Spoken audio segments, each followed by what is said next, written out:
Welcome back to the show. Today I want to talk about something I've never really put into words before. Something that's been shaping my life, my relationships, my confidence, and honestly, my identity as a man. It's the part of me I spent years trying to shut down. The part I thought was dangerous. The part therapists told me was toxic.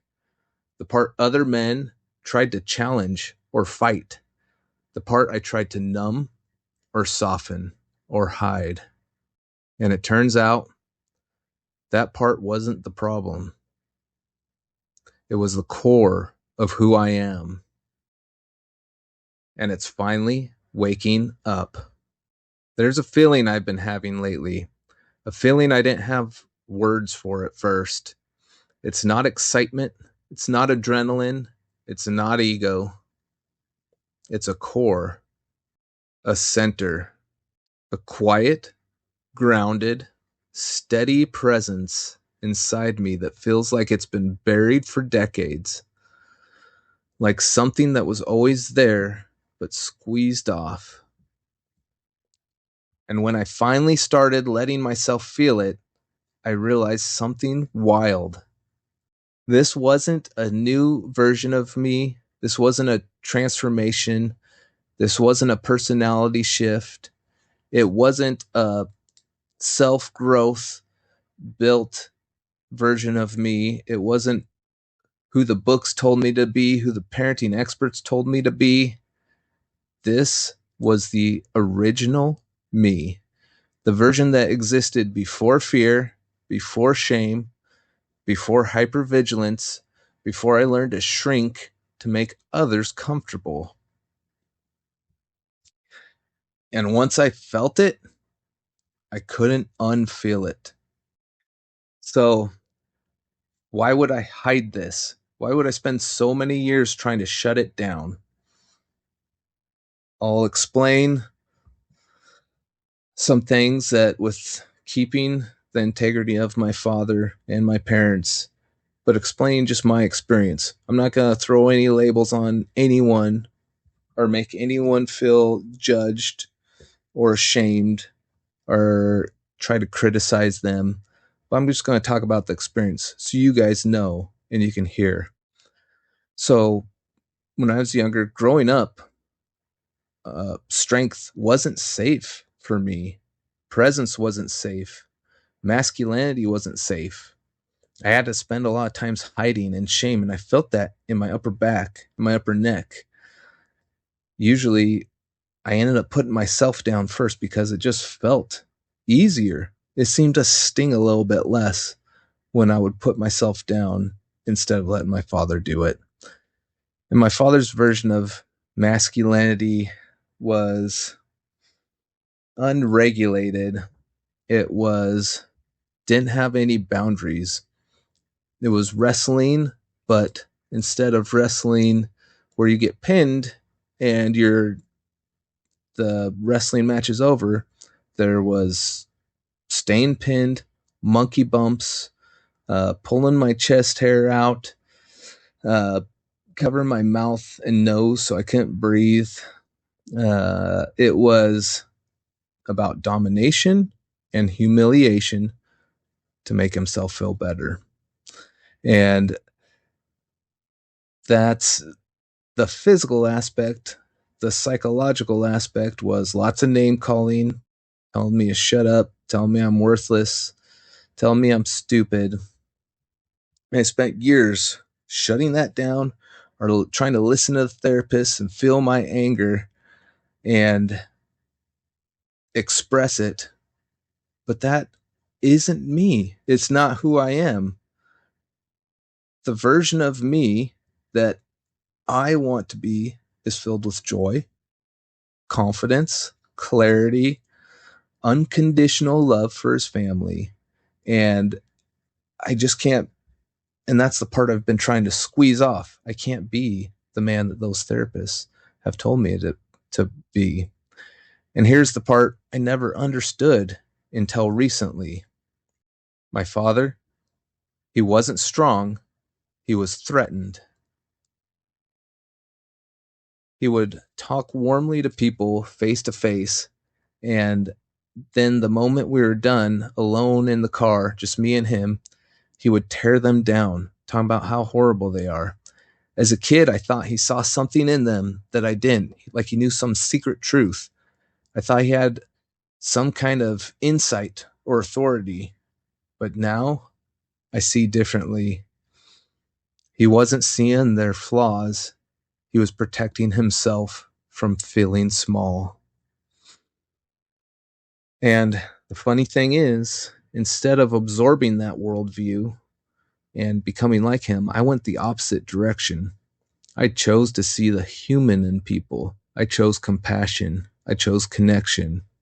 Not saying I'm perfect or a saint, but I do have this belief.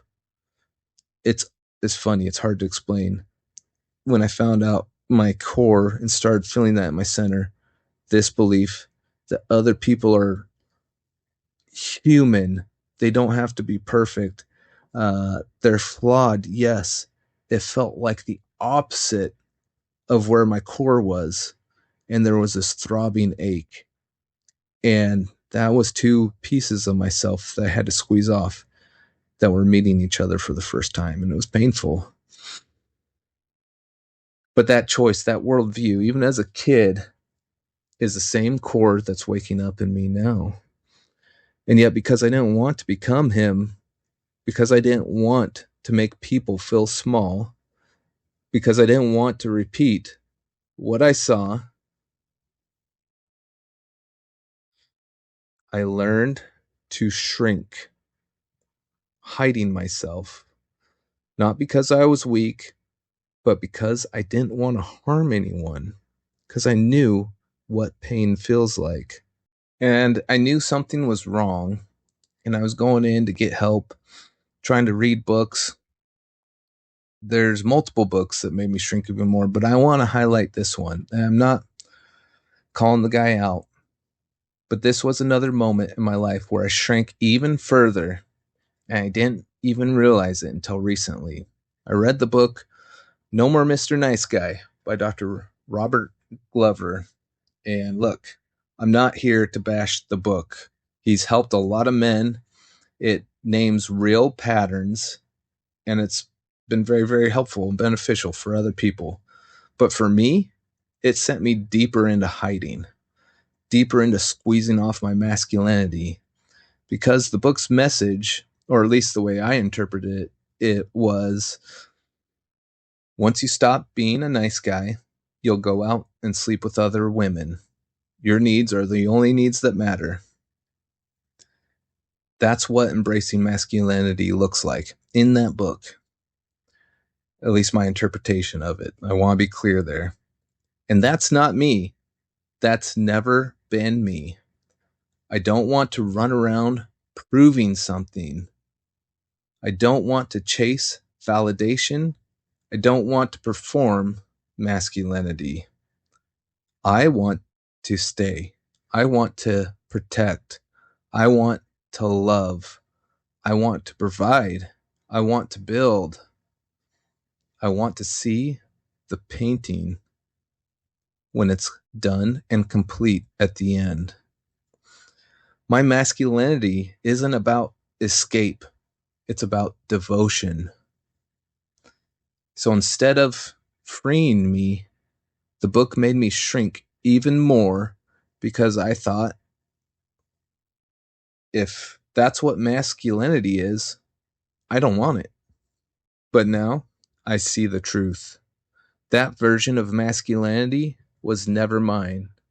My masculinity is grounded, loyal, steady, creative, protective, present.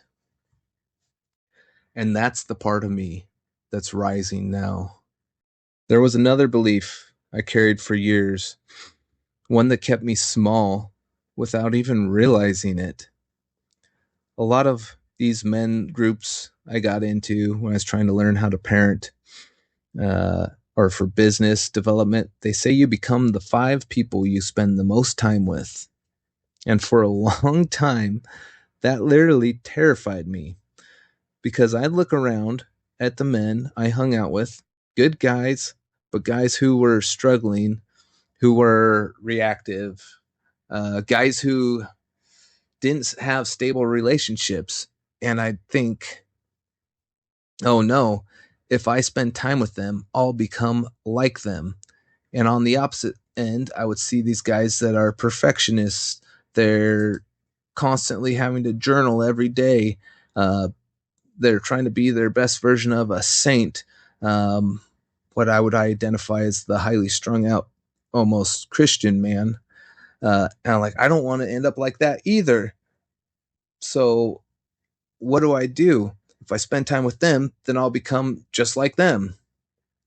And that fear, that made me shrink even more. Instead of just trusting people, it made me second guess who I could be around. It made me analyze every interaction.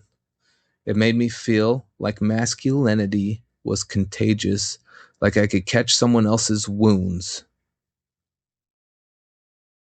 But here's what I've realized: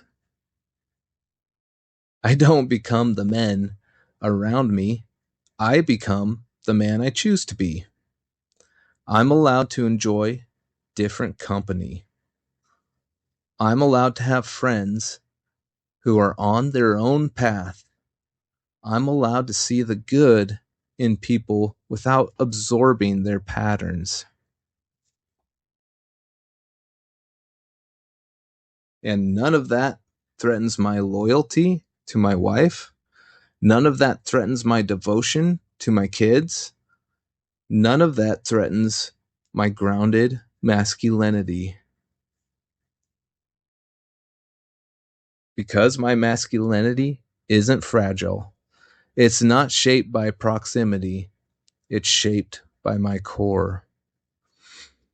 I don't cheat because someone else cheats. I don't run because someone else runs.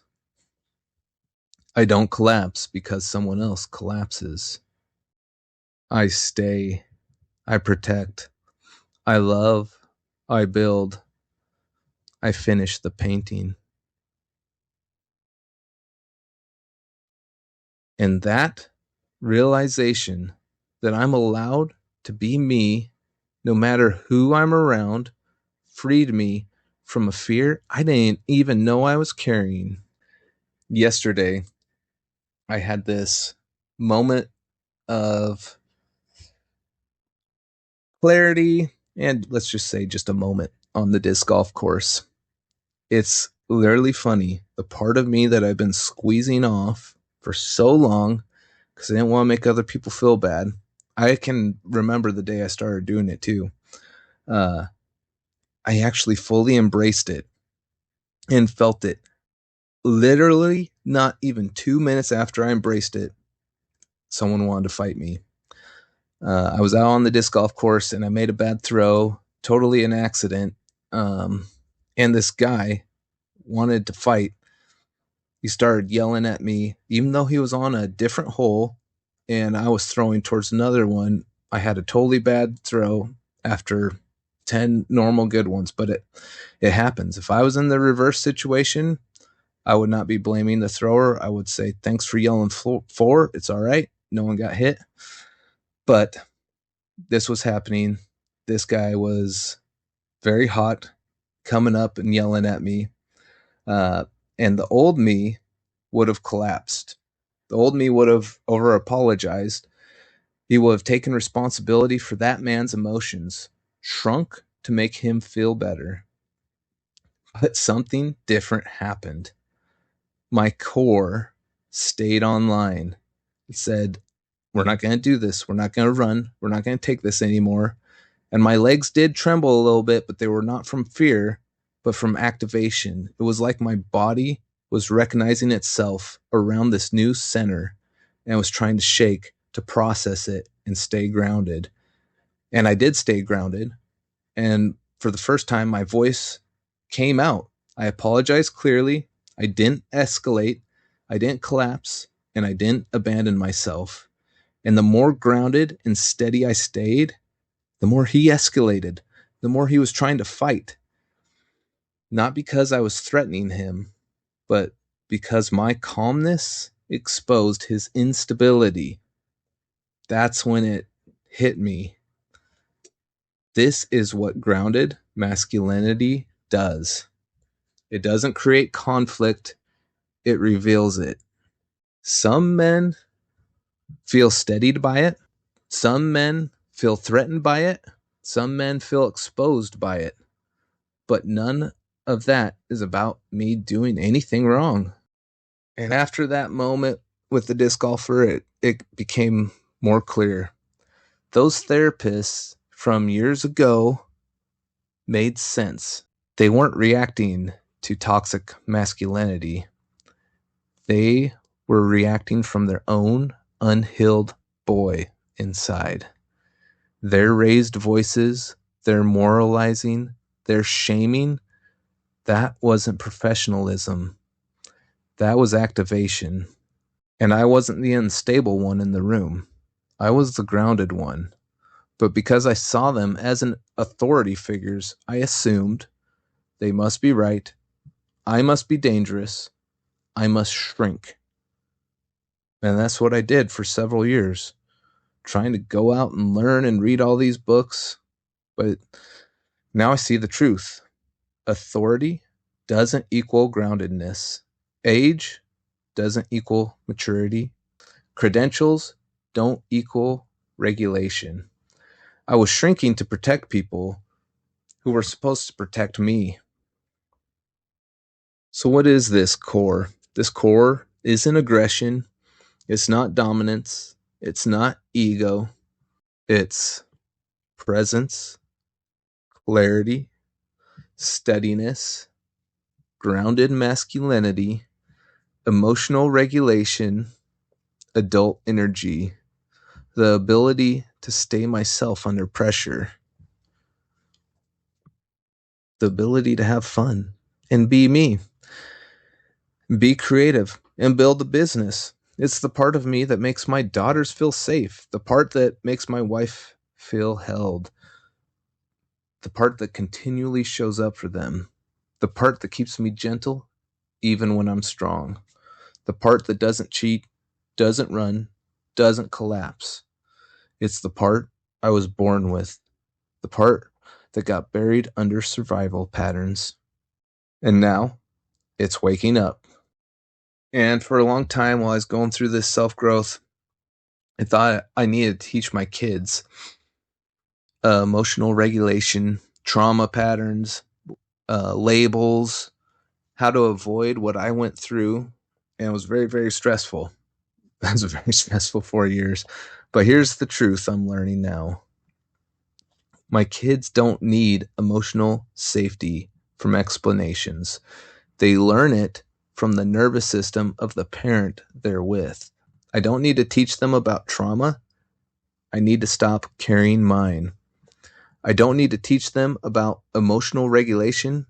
I need to live regulated. I don't need to teach them about labels. I need to show them presence. When I heal myself, when I step into my core, when I stop shrinking, when I stop bracing, when I stop apologizing for my existence, the pattern ends. And my pattern ends not because I explained it, but because I stopped embodying it. My healing is their inheritance. And imagining a bright future, doing my forward phase healing, that is the greatest gift I can give to my kids. So if you're a man listening to this and you spent years trying to shut down the strongest, most grounded part of yourself because it made other people uncomfortable, I want you to hear this. The part of you they reacted to wasn't the problem. It was the part of you they didn't have access to. And when you stop shrinking, when you stop apologizing for your presence, when you stop trying to make wounded people feel safe, your real life begins. Your core comes online. Your masculinity becomes steady. Your relationships deepen.